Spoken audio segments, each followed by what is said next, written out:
Okay, so for years I have avoided reading Shatter Me. It's not that the books sounded awful, I just didn't feel like it. They didn't sound that impressive in one direction or another. But this year I have resolved to read more crappy books that are popular on TikTok for the entertainment of strangers. So here we go, let's do it. This is the introduction song. It's not very good, but it's not too long. This entire video is going to be full of spoilers. Just be aware of that. So Shatter Me is not very good. It's not bad either. There are spots of brightness there, actually. There's parts of the books that I really enjoyed. It's a trilogy, or it was a trilogy, a really popular one. Like, it came out in 2011, which was around the time I started high school, and these books were everywhere when I was in school. Again, I never read them, but a lot of people I know did. And then a couple of years after the original trilogy ended, they made a sequel trilogy for some reason. And there's also a bunch of spin-off novellas, and there's another sequel series in the works. Like, I believe the first book in that just came out a couple of months ago. But I need to draw the line somewhere, so I read the original trilogy and the sequel trilogy, and that is it. So I think the original trilogy is alright. It's nothing spectacular or all that interesting or anything, but I think it's alright. And after that, these books go right off the frickin' rails. And not in like a crazy fun way that I can laugh at or that there's something interesting in at all. It's just in a stupid way. You know, it just goes off the rails and gets weird in a dumb way. In fact, that's how I would describe the sequel trilogy overall. It's just weird. It feels like a different series of books altogether. So, Shatter Me is a dystopian young adult novel about overthrowing an evil government. It is very obviously copying the Hunger Games like pretty much everything else was doing in 2011. There were a lot of Hunger Games clones out there, and the most successful one was definitely Divergent, but I think that Shatter Me might have been the second most successful. It's hard to measure these things. It's almost exactly what you would expect, though, with a few very small differences. There's an evil government. The evil government doesn't make a lot of sense. It's evil just for the sake of being evil, and then teenagers overthrow it through the power of love triangles. Like, it's pretty much what you would expect with, again, a few small differences. There are some good things here, and if they just left it at 3 books, I would say it's fine, but things go downhill after a while. And even at the start, a lot of this shit is stupid and completely nonsensical. So before we get into this, here are a few things that I liked. I liked that all the characters have personalities. You know, the villains, the heroes, allies, they pretty much all have 1 or 2 traits that helped me remember them. You know, there's a couple people in here who are just like henchman number 7 or the rebel with brown hair, but not very many. You know, pretty much every character who gets more than like 3 lines of dialogue has some sort of personality. Okay, they're not all great, but they all have something to them. For example, Adam, the first love interest that Juliet, the protagonist, has, we'll get into that, but Adam, the first love interest, is a guy who has clearly been hardened by trauma and suffering over the course of his life, but he also wants to be a good person and he doesn't want the world to turn him bad. The actual main love interest that comes in later is a guy named Warner, and he's a harsh person. He's difficult to sympathize with a lot of the time, but the whole time it's clear that he's only acting this way because he was raised to act that way. And watching him grow and change and become a bit better and a bit nicer is actually pretty nice. I like it. And then there's Juliet, the protagonist, and she is deeply unwell. I mean mentally, like deeply unwell. She has mental problems, and I felt bad for her. And it's not like this was done on accident. You know, she's not painted as heroic, but when you stop and think about it for a second, she's clearly, you know, unwell mentally, and we shouldn't be celebrating her actions. Like, no, the author clearly understood that, yeah, Juliet has problems, and that makes her a flawed character. And she also develops and changes in ways I didn't expect. So, you know, I liked Juliet overall. At least, again, in the original trilogy. And a big part of what makes Juliet's mental illness work is the prose. You know, I actually think the writing style of these books is pretty good. It's a bit odd, sure, like there's a lot of parts where Juliet will write something and then cross it off and then write something else with a slightly different tinge to it.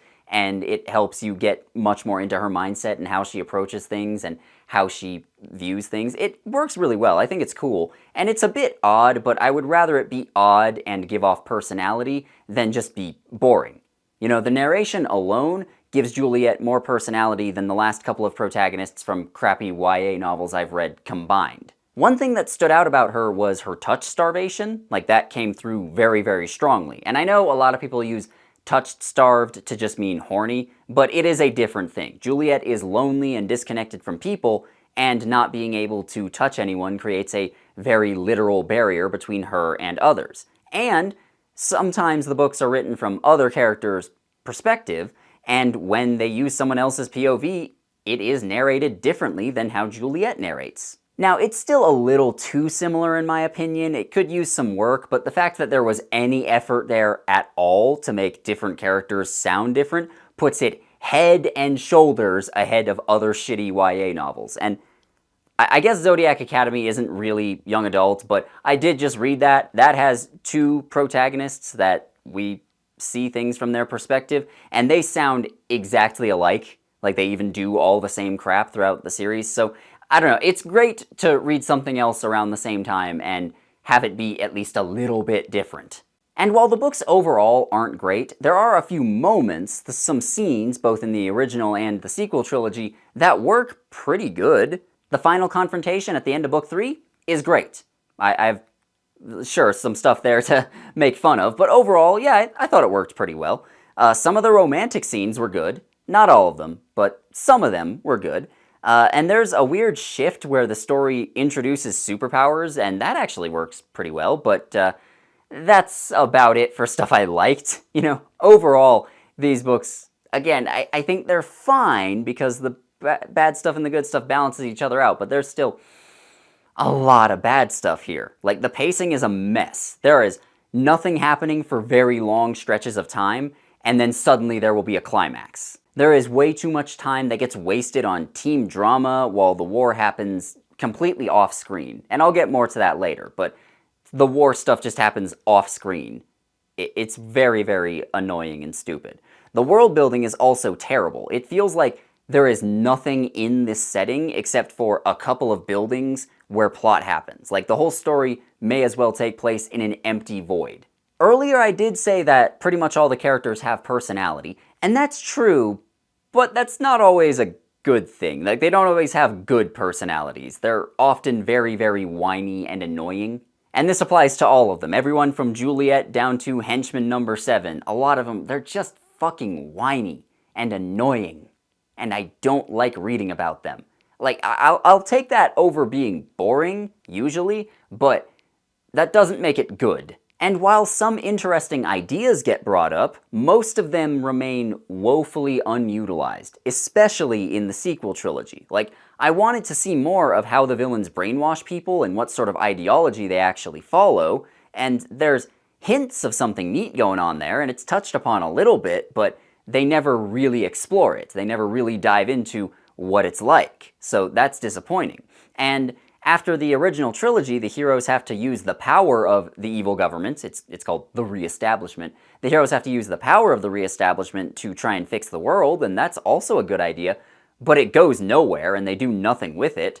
Juliet has to become a leader after her long period of isolation and not really being able to connect with people even before that, but then she never does any leadership stuff, really. Like, it's just a mess, man. It's clear that there was effort here, and the author was trying. I think that she just needed an editor who could focus her effort into something better. You know, put it in a single, clear, concise direction. That's what she needed an editor for. So, let's do a summary of the whole plot, and then we can cover the weird problems that these books have in a bit more detail. And it ate everything! That's horrible! So we begin with the protagonist, Juliet Ferrars, in prison. She's already been here for a while, and she's writing in her diary a lot. She has this weird power/curse where if people touch her bare skin, they feel immense pain, and eventually it kills them. Like, if she touches them for too long, it kills them. But at the same time, if there's anything there, like cloth or they're wearing latex gloves or anything, then they'll be fine. Sometime in the past few years before the story takes place, a new regime called the Reestablishment took over the entire world. The environment collapsed, the economy was in the shitter, and so people voted the Reestablishment into power. Now, it's vague and it doesn't make a whole lot of sense, but it is more than what most books in this genre give us, which is that the evil government just popped out of the ground one day and decided to act evil but also very silly for no clear reason. Because of Juliet's weird powers, the Reestablishment took her from her family, and her family was cool with it because her family were assholes. And a new prisoner gets thrown into her cell with her. His name is Adam. Yeah, they're throwing a dude in this very tiny cell with her. And she's actually frightened, which is understandable, but at the same time, she's much more scared that she'll hurt him and not so much worried that he'll hurt her, because again, anyone who touches her bare skin gets hurt really badly. But Adam turns out to be chill. At first, Juliet thinks that they're meeting for the first time, but it turns out they actually knew each other when they were kids, and he's in love with her because she was, like, super nice and stuff, even though all the other kids were mean to her.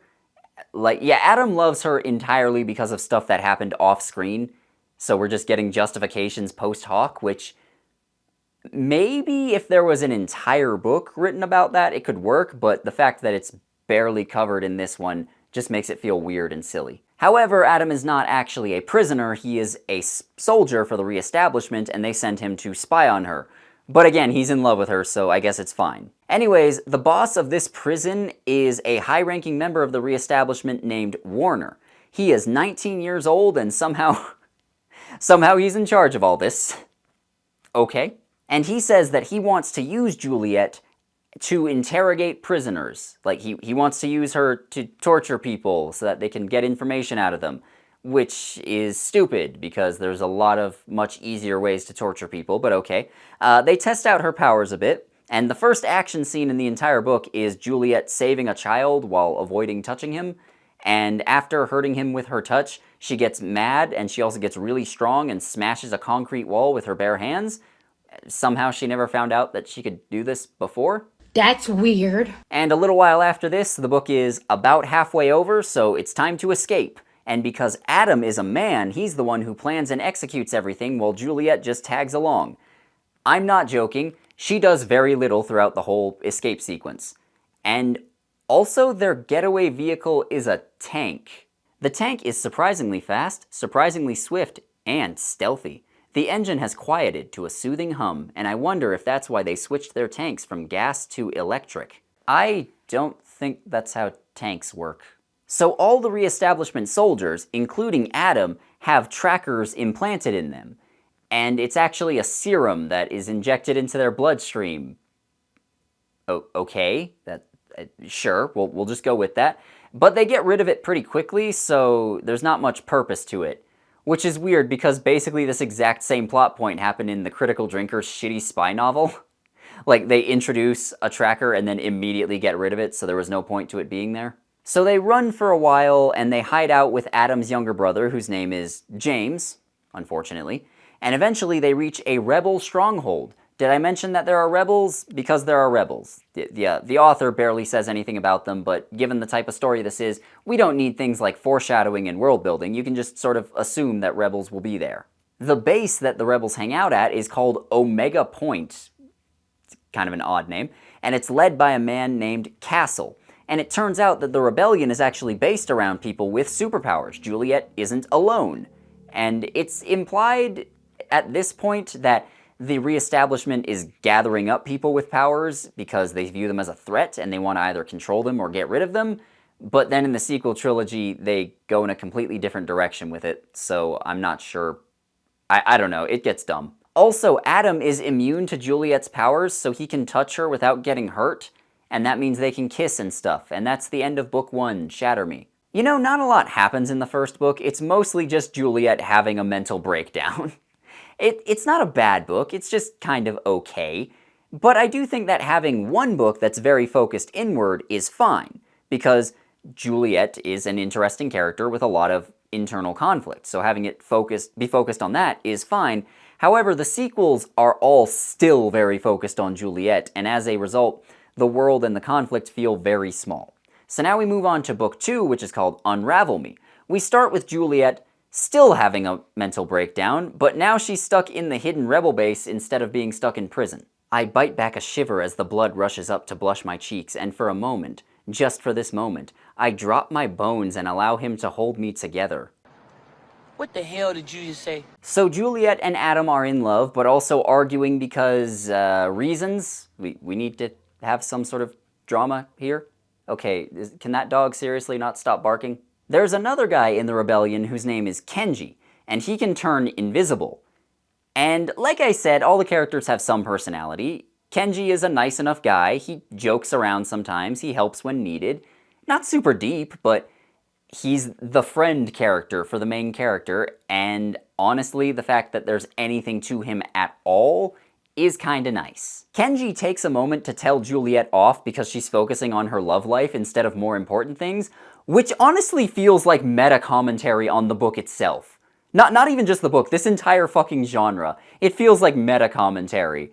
But if that was the purpose, then it fails because the books immediately go back to doing that right afterwards. So it turns out that Adam is immune to Juliet's touch because he can deactivate other people's powers.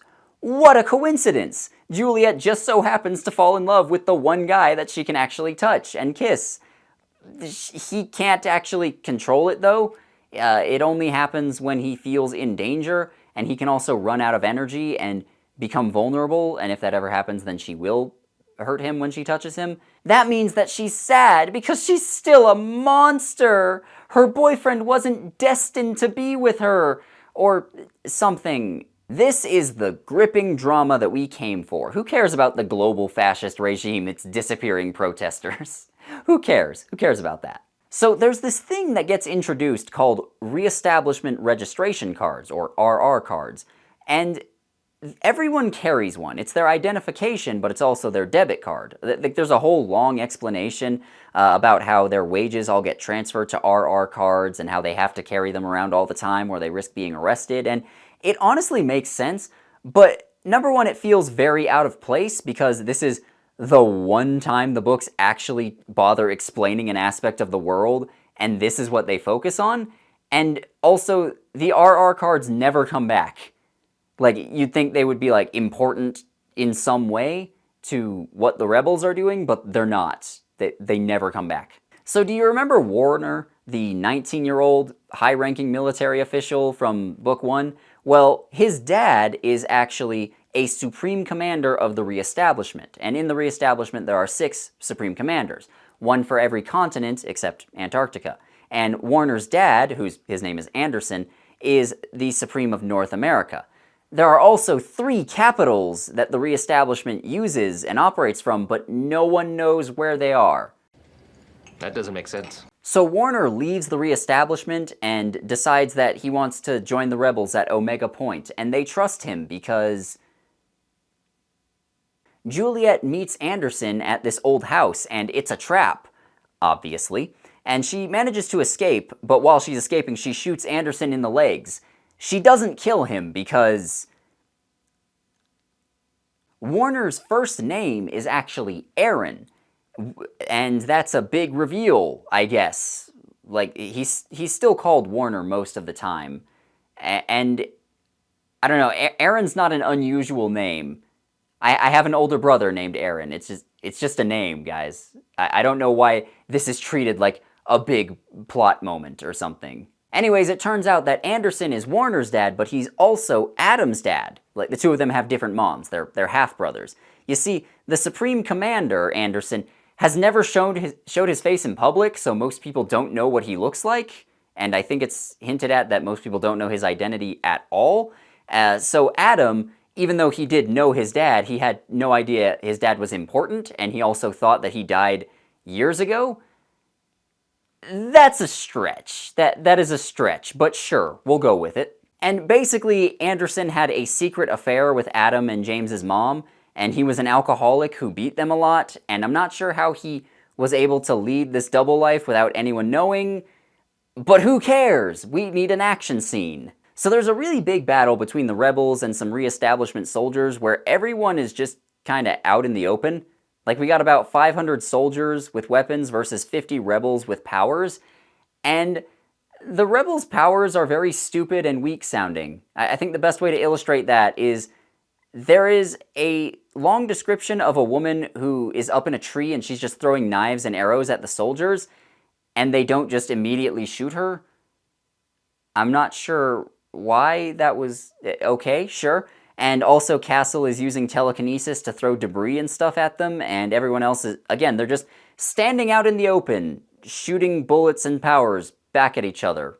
Like, there's no artillery, the soldiers don't bring in tanks or APCs or air support or heavy weapons or, anything that is integral to modern warfare. Look, authors, you can do a little bit of research before writing stuff, okay? You don't have to be an expert, but you can do a little bit of research. It's not the Napoleonic Wars anymore. This is just not how battles are fought. Everyone involved would die or be horribly wounded if that's how they tried. Like, we tried having infantry fight each other out in the open and, just charging directly at the enemy during World War I. It didn't work very well. We have moved on. It's not 1810. Anyways, the rebels win and they escape, and then they decide to discuss their next move. And Castle points out, correctly I might add, that they can't kill Anderson until they're ready to, take his place as the leaders of this area, because otherwise he would just be replaced by another stooge of the reestablishment. Or government in the area would collapse completely and entirely, and there would just be chaos, and then the rest of the reestablishment would come in and retake everything. That actually makes sense. If you just kill the guy in charge, that doesn't fix things. Also, now Warner is in love with Juliet. Oh, brother, this guy stinks!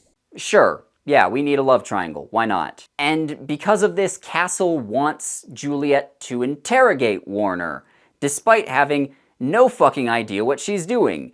And she tries interrogating him, and she's really bad at it. She gets no useful information. Hey, it turns out Warner has powers too. His power is that he can take powers from people temporarily. So Juliet doesn't hurt him either when he touches her.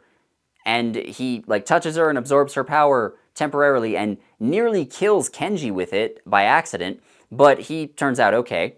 And then Juliet's like, oh my god, I can touch this guy, so they make out very heavily for some reason. I guess she's just forgetting all the torture and deprivation she went through in prison. The two of them don't have sex, but like I said, they make out pretty heavily and some clothing is removed. But Juliet stops because she loves Adam. And then not long after that, Warner just runs off into the night. They just gave him free reign of this base and didn't put him under armed guard or anything. So he's just able to run off into the night. And everyone assumes that he's taking their base's location to his dad, because their base's location is secret, but somehow Warner was able to find it in the first place. That don't make no sense! So some soldiers are about to execute a bunch of people, and the rebels go to rescue them. In the battle, Juliet gets shot, but Warner takes someone's healing powers and is able to save Juliet with them, because normally to heal someone they have to touch them, so they can't heal Juliet, but Warner can. But oh no, the reestablishment know where Omega Point is now, and they arrest some of the people there before bombing it from the sky. So here's how we destroy Omega Point. Step 1, they bomb it from the sky. Step 2, okay, there's no step 2, I guess it was always that easy. Which raises the question, where was your Air Force during that earlier battle? When we were fighting the 50 rebels, including their leader, Castle, the infantry could have just pinned him in place, and then an A-10 Warthog swoops in and immediately eviscerates all of them. That would be the end of it. So Juliet gets captured, and then she wakes up somewhere being held captive by Anderson, and that is the end of Book 2. Then we go to Book 3, Ignite Me, which was the original finale, and I just gotta say, all of these books have very similar titles and very similar covers, and it makes it hard to keep track of which is which. So Juliet is just in love with Warner now, and Adam sucks because, reasons. She just decides she doesn't love Adam anymore. Maybe the novellas cover that, but if you need to read the spin-offs to understand stuff that is this central to the story, you have already failed. So because Warner is now the love interest, we have to whitewash him. There's a scene in Book 1 where he executes a soldier for very little reason, Juliet just watches him pull a guy out of line and shoot him in the head without any hesitation or anything. But now we learn that it's totally okay that he did that, because it turns out that guy used to beat his wife and kids, which is a totally foreshadowed twist that makes perfect sense. Also, during that weird test in book 1, Juliet didn't actually hurt the toddler that she was trying to save. It was all a simulation, which is also very foreshadowed and makes perfect sense. So her and Warner escape their captivity and find other rebels. This whole series is just Juliet being captured and escaping ad nauseum. And they find the other rebels, and Castle is there, but he's in shock. He just kind of lies in bed all day and never says anything. Yeah, this leader of an insurgent organization that has spent years fighting against an authoritarian government is unable to deal with some of his friends dying. Sure, that makes sense. The important part is that the smelly adult in the room is gone, and now the teenagers can save the day. So Juliet has a conversation with Kenji, and he says that Juliet only fell in love with Adam because he was the first guy to be nice to her, which, yeah, again, I'm glad someone said it. This feels like meta commentary on, like, the entire romance genre, almost, but it never goes anywhere. It's just a brief conversation where it seems like things are getting a little deeper and more complex, and then it just ends. We are still finding out more about how Juliet's powers work, and the way they work is weird and not explained that well. Apparently, she's very, very strong and has a lot of energy that comes from within her own body, and when she kills people via touch, that's actually a defense mechanism? Okay, sure. Also, Warner's mom died at some point, and it's like super sad and stuff. And after that, Juliet can now control her powers, so she can touch people without hurting them, which throws out the only interesting thing about her powers. And also, it's not super strength that she has, it's telekinesis, I think. Again, it's not explained very well. She can, like, project energy out of herself, and usually that comes out in the form of super strength. I imagine it's like an invisible suit of energy armor that she's covering herself with, and then she can, like, punch hard with it or something. I don't know. It's not explained very well. So Warner and Juliet finally have sex, and I gotta say, this book, as well as all the others after it, this book got really horny. Like, the first 2 books were kinda horny, but this one got really, really horny. And that would stand out a lot less today, but back in 2011, that was more of a rarity. You know, back then people understood that, yes, young adult books are supposed to be like PG-13 when it comes to sex and, to a lesser extent, violence. But then, at some point, we decided, hey, let's make stuff that's exactly like young adult, except it has hardcore sex scenes. I don't know. Whatever. The point is, these books get really horny out of nowhere. And you can definitely tell that the author got married while she was working on these. But yeah, like I said, Warner is the love interest now. It is an idea so stupid and bad that I kind of respect it. You know, it's a huge risk to take in this kind of book because there was such an easy out. You know, they could have had just have the love triangle with Adam and Warner, and Juliet falls in love with Adam and stays with him, but she's kind of tempted by the bad boy Warner. But they went in a different direction with it, and okay, I respect that it's a little bit different, but now this is the book where the protagonist chooses the fascist leg of the love triangle. And Adam is really salty about the situation, but Warner thinks Adam is a spy because Warner is fucking stupid. And he nearly kills Adam before Juliet tells him that they're brothers, and then he decides, oh, okay, I guess it's fine that I thought you were a spy now. I don't think you're a spy because you're my brother who I just found out about. It's dumb. It does not make sense. And anyways, we need a climax now, so they all attack Anderson's base. There's explosions and gunfire and stuff, and then Juliet reaches Anderson, and Anderson appears next to a guy who has superpowers and is like a bodyguard, I guess. And this guy can make explosions. He has no name, and Juliet kills him very quickly. What a great rival. I feel so satisfied with her being able to defeat him. So then she kills Anderson and announces over the loudspeakers that she's in charge now, and everyone just kind of goes along with it. The entire climax is pretty short. I mean, it works alright, but it is a lot shorter than you would think. And credit where it's due, this climax, this ending of the original trilogy, is final enough to be an ending, but it's clear that the conflict isn't over yet. You know, they may have defeated this one guy, but the reestablishment is still there, so it's open up for sequels and spin-offs, but at the same time, you could just end it here and it would be a full story. So, okay, I kind of like that. And that's the end of book 3. Then we go to book 4, Restore Me. And a lot like the Star Wars sequel trilogy, this sequel trilogy suffers from a lack of identity and a lack of direction. So while there are some neat ideas, those neat ideas remain almost entirely unexplored. Like, the big villain was defeated, but then somehow he returns. The fascist government that was apparently defeated or at least severely weakened is still there. And at first, this book seems to go in a different direction, but it quickly derails. So after taking over North America, Juliet and company act very professionally. And by that I mean Kenji gives Warner a bad haircut and they have a physical fight about it and they wake up Juliet. Juliet and Warner also keep sneaking off from important official business so that they can have sex, or have mental breakdowns. Sometimes both at once. Meanwhile, the civilians are running low on food. Well, we never actually see civilians, and they never do anything. They're just kind of mentioned off-screen somewhere. And they also think a war might start up soon, because maybe putting a mentally unstable 17-year-old girl who's been socially isolated her whole life in charge of an entire continent with no training or preparation was a bad idea. So Juliet is hosting a conference. Like, she took over North America, and so the leaders from the rest of the world are coming to talk. Why they don't just invade, I don't know. And Warner is sad that his dad is dead.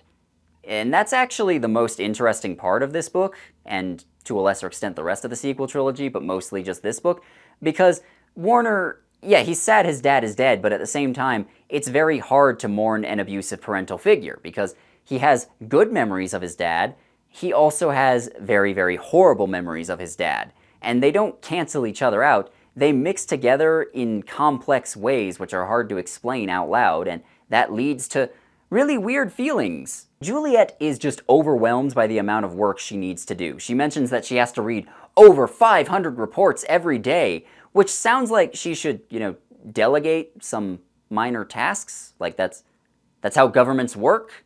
She's supposed to leave herself the big decisions. Okay? So I mentioned that Warner's dad was abusive. The problem is that he's abusive in an absurd way, which is hard to take seriously. My father taught me to shoot a gun when I was 9 years old. When I was 10, he sliced open the back of my leg and showed me how to suture my own wounds. At 11, he broke my arm and abandoned me in the wild for 2 weeks. At age 12, I was taught to build and defuse my own bombs. He began teaching me how to fly planes when I was 13. Okay, that's just too much. It's ridiculous. It's hard to take seriously. Anderson's abuse towards Adam and James makes a lot more sense, because again, he's just an alcoholic who was physically violent with them. That is, unfortunately, a very real thing that really does happen. All this weird survivalist training shit with Warner is just weird and dumb, but mostly weird. Anyways, the Supreme Commanders from the other continents come to visit, and they also bring their children along, because the reestablishment is made up of just a couple of families who have been working together for a few generations and intermarrying and stuff. It's like a weird cult or aristocracy. So Warner knows these other people. He grew up with them, which is a weird thing to have never mentioned in the original trilogy, but okay, whatever. Warner also speaks 7 languages, including Arabic, and that barely comes up. So the leader of Asia is an Iraqi guy named Ibrahim. Now, Iraq and all other countries no longer exist. They've been dissolved and the reestablishment just controls everything, but he is originally from Baghdad, so I'm just referring to him as Iraqi. And he has 2 kids, Hyder and Nazira. Now, Hyder is unimportant, he barely does anything, but Nazira actually becomes a major supporting character. She has 2 powers. She can fly, and she can turn invisible. And it's not really focused on, even though that's, supposed to be a huge deal. Characters say it's a huge deal that she has 2 powers, but that never goes anywhere, really. Now, Nazira also wears a hijab, and when Kenji first meets her, he points out that that is illegal, because religion and other things that divide people are outlawed by the reestablishment. And in response to him telling her that that is illegal, she chokes him. And later he tries flirting with her by saying that it's pretty, and he tries reaching out to touch it. Because he's a dumbass? Like, you're not supposed to reach out and touch other people's clothes or their body? Like, why would you think that's okay? And I just want to say that Kenji comes from a completely foreign culture, and yet he is immediately in love with this extremely self-assured and independent hijabi woman. Can I see a picture of the author and her husband real quick? Okay, that makes sense. Yeah, that checks out. Don't get mad at me, I've been half that couple before. No, I'm not elaborating. So Juliet has a secret sister who was never mentioned, and her name was Emmeline. And it turns out both of them were part of a genetic experiment to create people with super strong powers, and that's why the reestablishment just sort of let Juliet take over North America? What sort of plan do these guys have? Okay. So Juliet's other family, who she thinks of as her parents, they actually adopted her. And she thought those were her real parents. I don't know, this is the most fuck, we need something to happen plot twist I've read in a long time. And like I said, the reestablishment is a couple of families that have been working together. They've existed in secret for a very, very long time before they actually took power, which is weird because that turns it from a semi-realistic look at how dictatorships take control to just random nonsense. But like I said, Juliet was adopted and her sister is still imprisoned. And it turns out Warner actually tortured her. I thought that didn't matter though. Like, I mean, Warner tortured Juliet a lot, but she still loved him anyways? I don't know, maybe this romance is stupid. Warner has also had sex with other girls before meeting Juliet, which is, like, a problem now. Juliet gets drunk and now everything is fine between her and Warner, but also she's still upset and she goes flying with Nazira for a bit. I guess they're friends now. Anyways, the reestablishment is planning to kill everyone in the sector that the heroes are in. Like, not just them, but also the civilians and everyone else. Juliet kills a bunch of their representatives at a meeting. She kills them by screaming at them really loud. Okay. Also, it's revealed that Juliet is a flat earther, and I'm not elaborating on what that means.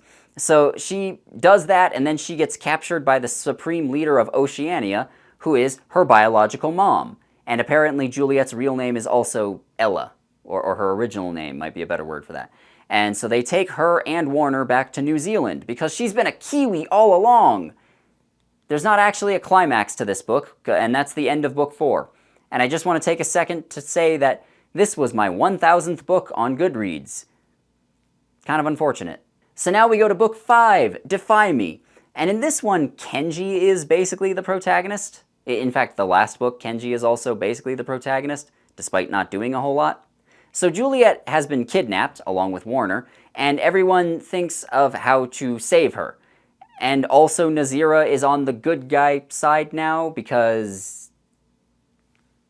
Now, it turns out Nazira had magic amnesia because she suddenly remembers being friends with Juliet and her sister Emmeline. And her and Kenji make out for a bit, but they also talk about how, oh, we can't be together. And they don't say they can't be together because of, like, cultural differences or religion or anything like that. It's just because. But I will say that the two of them have at least a little bit of chemistry. Not a lot, but a little bit. And that's, you know, more than Warner and Juliet. So some guy reveals that he is Warner's maternal grandfather. Like, he was his mom's dad, basically. And he says that Warner and Juliet actually fell in love a bunch of times when they were kids, but they kept having their memories wiped, and they met again, and then fell in love, and their memories were wiped, but they just fell in love every single time because, like, they're destined to find each other? Okay. Kenji also winds up getting kidnapped because Anderson is still alive, and Nazira puts him on a plane to Oceania. And it happens just as abruptly in the book. Like, I'm not leaving shit out. It just happens that abruptly when you're reading, too. Everyone just keeps getting kidnapped. And so Warner wakes up and he sees his dad. He's still alive. He got some sort of, like, weird healing powers, so he was able to recover from his wounds at the end of book 3. And Anderson just straight up says to Warner, like, hey, do you want to see me torture your girlfriend? Like he just straight up says that to try and get him on his side. And then he's surprised when Warner stabs him in the neck instead. Now, he lives, though. Like I said, he has super healing powers because, oh god, how do we stretch this story out some more? Juliet sees her sister Emmeline in a water tank, and she's horribly deformed and in pain, and she begs Juliet to kill her, but Juliet refuses, which is kind of a bitch move, to be honest. All right. And then their mom appears, and Juliet kills her by ripping her heart out, which is pretty metal. I'll give her that. And she finds Kenji very soon after, and off-screen they find out that Anderson has retaken North America, and Juliet now decides that she wants to be called Ella. I sniff hard. You know my name is Ella, right? Right, he says, his eyebrows pulling together. Yeah, Ella, that's wild. I like it, I say. I like it better than Juliet. I don't know, I think both names are nice. Yeah, I say, turning away, but Juliet was the name Anderson picked out for me. And Ella is the name you were born with, Kenji says, shooting me a look. I get it. No one is born with a name that's not encoded in your DNA. Your parents give you a name. Usually your parents give you a name. Sometimes it's other people. But your name is given to you. That's how it works. Think! So yeah, the protagonist just changes her name most of the way through the book series. I honestly, in my heart of hearts, believe that the author only did that because Throne of Glass did it. You know, Throne of Glass did that exact same thing, and that's really popular, so that's why the author did it. Maybe she was forced to by publishers or something, I don't know. I honestly think that's the only reason she fucking did it. I'm gonna continue calling her Juliet to avoid confusion, but just know in the last book and the part of the second to last book, she is largely referred to as Ella. So anyways, Nazira stops by with a plane and then they fly home, but when they're close to getting home, someone shoots out their engines, and so Warner copies Nazira's powers so that the two of them can gently float everyone to the ground. And when they go to the ground, Castle and some others are there, including his daughter, Nauria, who he thought was dead, but she's actually here and just leading a different cell of rebels. Turns out the rebels were the ones that shot them out of the sky. Like, they wanted to fake their deaths, so, you know, they shot their plane down, but they also didn't warn them. Like, this wasn't part of a plan. They didn't radio ahead and say, hey guys, jump out, we're gonna shoot your plane out, and that'll be us faking your death. Like, they just shot them out of the sky and then crossed their fingers that they would be okay, because everyone involved in this rebellion is fucking stupid. Anyways, it turns out that Emmeline is hooked up to a machine that allows her to make everyone on Earth hallucinate. So it turns out that the environmental damage is bad, but it's not as bad as everyone thinks. Juliet was actually supposed to be a replacement because her sister is dying, so they were going to take her sister's mind and powers and, like, implant them into her body so she can continue doing what she's doing. And also, apparently, resistance to the reestablishment is growing. Off-screen, we never see it, but, like, people assure us that it's growing. And also, Juliet is a symbol, somehow. And Juliet and Warner get engaged. It's also Warner's 20th birthday, so he gets a cake, and that's the end of Book 5. Now we go to Book 6, Imagine Me, which is the real finale, the real ending. And I'm going to be honest with you, this one was hard to get through. It took me a while. I was just thoroughly bored by this point. And there was barely a conflict, and everything was just so repetitive, man. So while the characters are at the rebel base trying to find a plot, Emmeline sends out some sort of psychic blast that hurts everyone. And Juliet goes into a coma, and Emmeline takes over her mind. Sort of, I'm still not sure exactly what happens here. And some of their friends are held prisoner, so they plan to rescue them and also kill all the Supreme Commanders at once, because no other plots exist. But before they can actually do anything, the reestablishment finds them and attacks. And I do mean immediately. It happens right away. Like, all these hidden bases that the rebels have seem to do poorly as soon as the heroes show up, which, you know, personally, I would find that suspicious if I were one of the rebels. Anderson holds James hostage to get them to surrender Juliet. Do you remember James? He was Adam's little brother. Like, do you remember Adam? He was Juliet's original love interest. Like, he's here. They exist. But Nazira turns invisible and then sneaks up on Anderson and shoots him in the neck. I'm not sure why no one is going for the head. Like, they know he has super healing powers, so you'd think they would go for the head and, you know, that would have a better chance of killing him for real, but okay. And a fight breaks out. Juliet just sort of vanishes. Like, they don't know what happened to her for a bit. And then Anderson starts beating up Warner, and Warner doesn't fight back because Anyways, the bad guys take Juliet and bring her back to Oceania. She was free for maybe 1/3 of a fucking book, because the protagonist can only actually be the hero if they're a man. Anderson makes Juliet bow and call him master and shit, and she has a crush on him now. No comment. An assassin tries to kill Warner, and it's like bad that he kills her in self-defense, or something. Juliet meets the Supreme Commander of South America, and his name is Santiago Castillo. Guys, do you know what Castillo means in Spanish?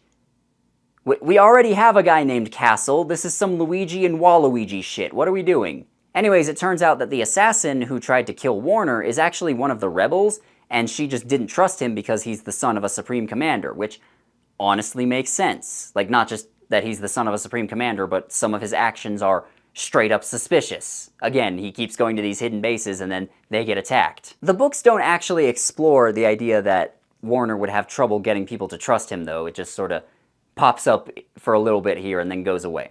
So Juliet is strong enough to kill Emmeline and weaken the Reestablishment's hold on power. She's the only one that's strong enough to do that, apparently, but you don't actually need to be stronger than her to kill her. Like, you could just use guns, or bombs, poison, perhaps. Like, use your imagination, man. Hey, you don't even need to do anything, actually, because Emmeline is already dying. That's made very clear. Just wait a little while. The problem will solve itself. Anyways, they fly back to Oceania, again, so that they can rescue Juliet, again. And they find Juliet. And Warner kills Ibrahim because all the villains are jokes. Like, they're all very easy to defeat. And Anderson gets fucked up a bit in the fighting, but he's still alive for a little bit, and then he dies. I think. I hope. I hope he stays dead. And then there's some more fighting, and Emmeline dies, and as her last wish, Juliet destroys the compound where she was held. And then Warner and Juliet get married, and she holds a dog, and that is the end of Book 6. And I know that was a frickin' mess, but it is not much better while reading, trust me. But yeah, that's it. That's the end of the summary. How many times do we have to teach you this lesson, old man? You know, this is supposed to be a story about saving the world, but it falls into a similar trap as many other stories. You don't feel the scale of it. You know, it feels like a conflict involving about 20 people in total on both sides. There's no attempt to show this world, really. It's really just about Juliet's love life. You know, we don't see much about how regular people live under the Reestablishment.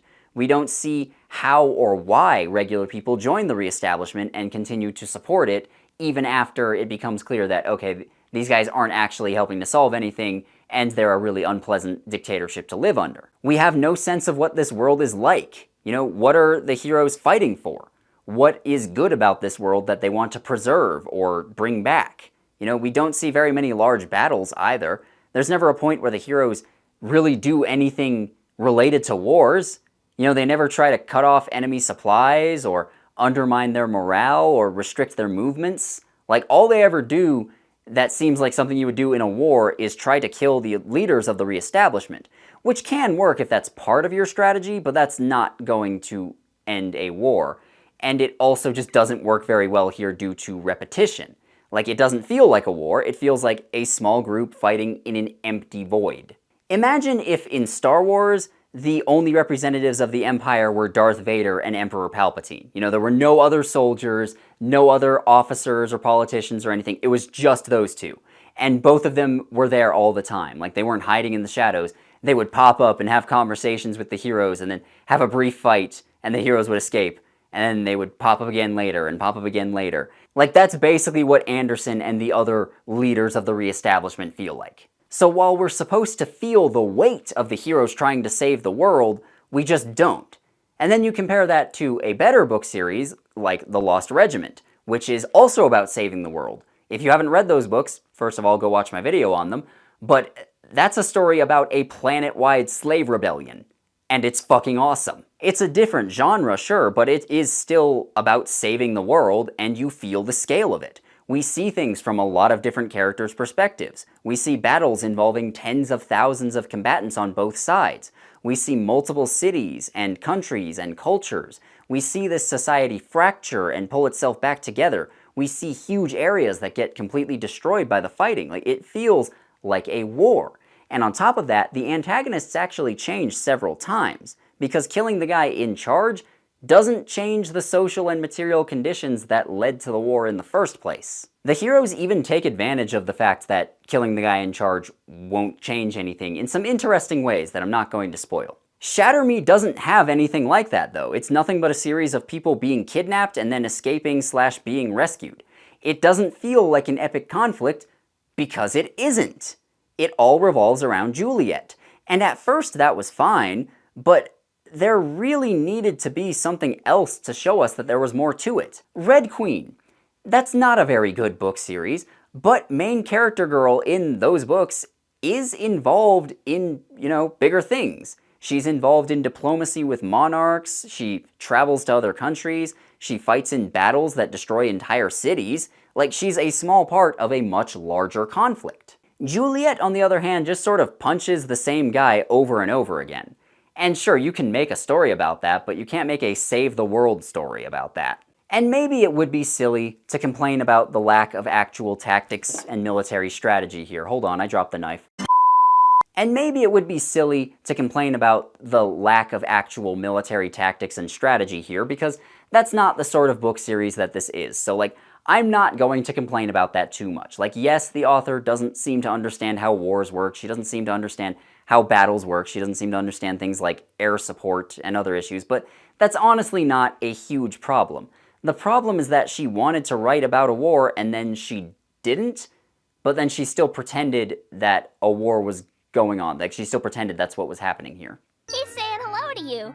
Ain't he cute? Sorry, I don't speak Italian. Juliet and Warner are a stupid couple. I'm just saying it right now. They are a stupid couple, and they only get stupider over time. Now, her and Adam were fine, I guess. She loved him because he was the first guy to be nice to her, so maybe that wasn't a great foundation for a healthy long-term relationship, but at the same time, they never hurt each other. There was a love triangle, for some reason, with the evil 19-year-old who's in charge of a military facility, for some reason, and Juliet now loves the guy who tortured her and who she witnessed execute one of his soldiers without hesitation, and the books just kind of pretend that all of that didn't happen, but why? It was probably done just to be different, which I'm all for. I'm all for subverting expectations. I'm all for doing something different than what everyone else is doing in that genre at the time. I'm all for bucking trends. That's fine, but if you want to do something different, it has to make sense. The bad boy actually won the triangle, and that usually doesn't happen. The problem is that the bad boy is just a little bit too bad. Why would you forgive all the shit that Warner did? Why would you want to forgive all the shit that Warner did?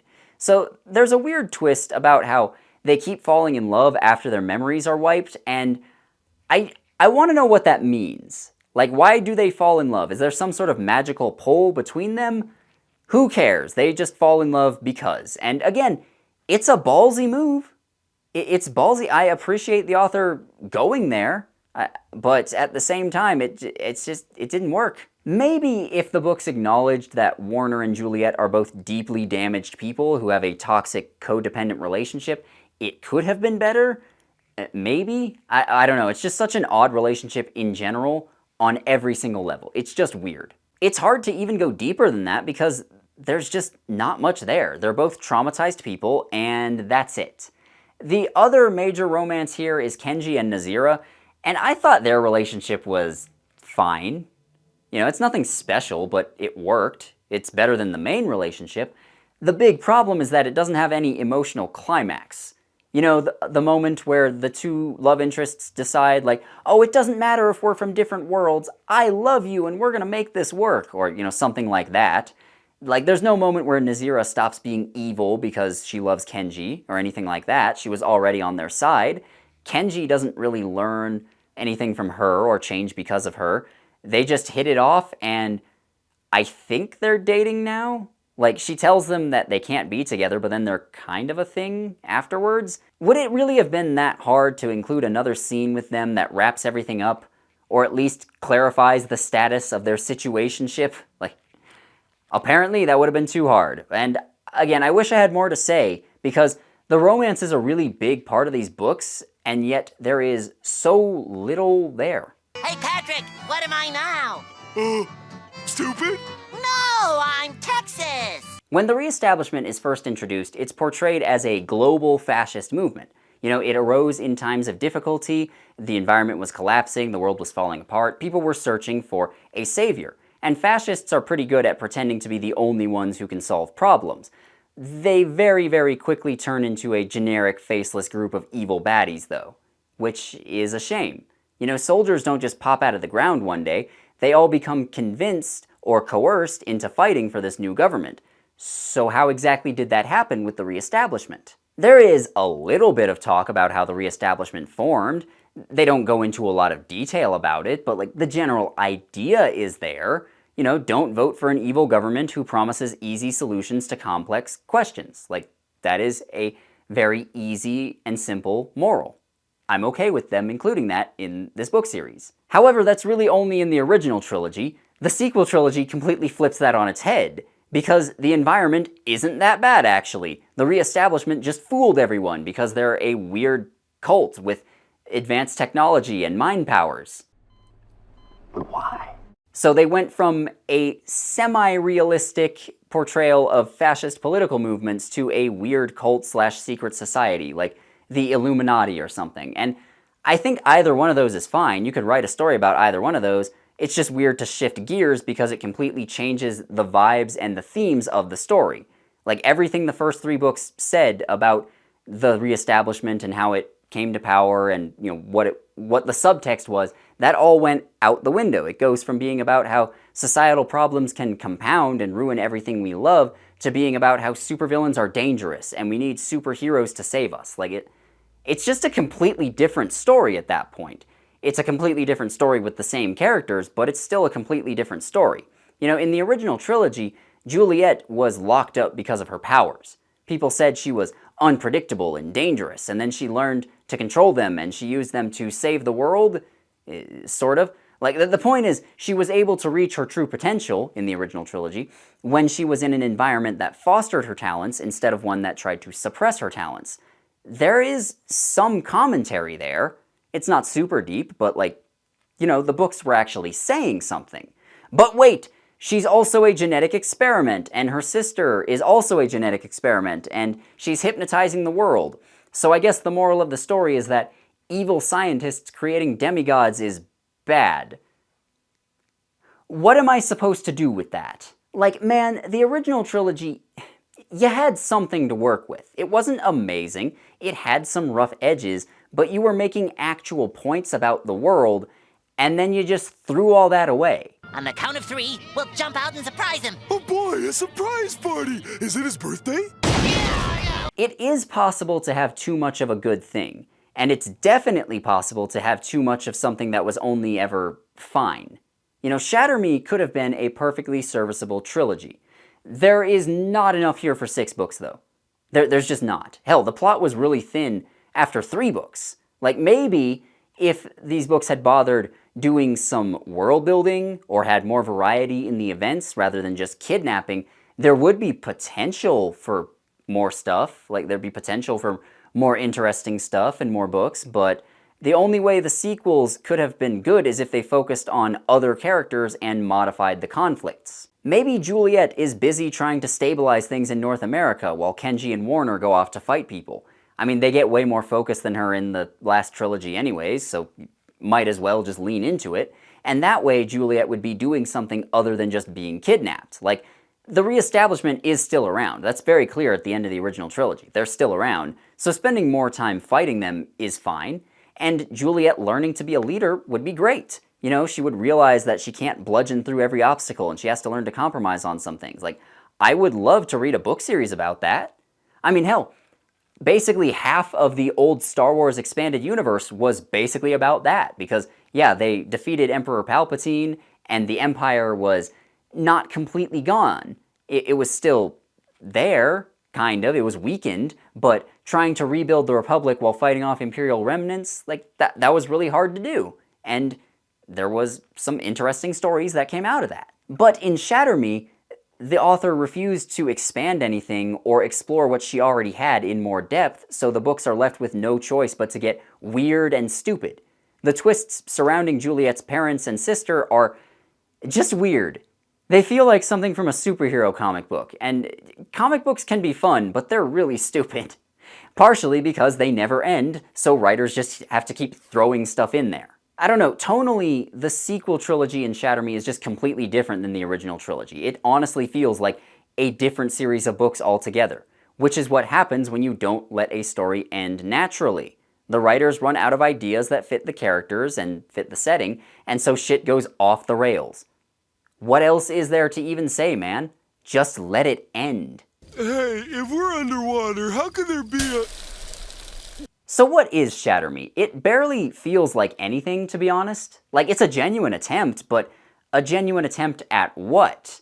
An attempt at a love triangle? An attempt at a save the world story? Is it a tale of a girl who was abused and learns to heal? Is it a tale of a girl who was abused and then gets revenge? It's kind of all of them, but also none of them, because really it's just about Juliet getting kidnapped over and over again.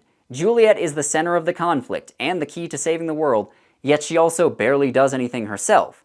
She has a couple moments of, doing something cool or impressive that helps save the day, like she kills the explosion guy at the climax of Book 3, and she kills her mom at the end of Book 5, but other than that, she's just very, very passive. Now, I've mentioned before that women writers tend to write passive main characters, like whether the characters themselves are women or men or some other gender, they tend to write them really passively for some reason. And please stop doing that. Please? I don't want to read about someone with cool special powers being saved by everyone else. I want to read about someone with cool special powers doing cool special stuff. At the end of all this, I have to wonder how and why Shatter Me got so popular to begin with. Because it's not bad, really. I just don't see what made it connect with so many people. Maybe that's the secret to its success? Like, it appeals to many people on some very shallow level? I'm just not sure what level that is. But that's it. Goodbye. Ahoy! Thank you for watching this far. If you didn't watch this far, but you still wound up here somehow, then I still appreciate you. You're great. All these names you see here, these are my patrons. You can go over to Patreon and pay $1 a month or more if you feel like it. Get access to stuff like one exclusive video every month, early access to videos, things of that nature. My $10 and up patrons are Arthur D. Gonzalez Martin, Brother Santodes, Carolina Klee, Lexi Delorme, Lord Tiebreaker, Michael and Katie Hake, Mr. A5013, Proscriptions of Dwojang, Psych XX, Slumbering Jellyfish, Observing Outer Space, Tesla Shark, Toa Michael, Vevictus, and Wesley, as well as all the other names here. I appreciate all their support. Also appreciate all of my people over on YouTube who are channel members. Yeah, you can become a channel member and get most of the same bonuses that you get from Patreon. You just don't get your names here. And you know what? Everybody who just watches my stuff, you're all great. I couldn't do this without you. Please rate this video, comment, and subscribe if you haven't already. Check out my merchandise, which you can go down below and look at. And, all that other stuff I'm supposed to say here. Have a lovely day, and goodbye.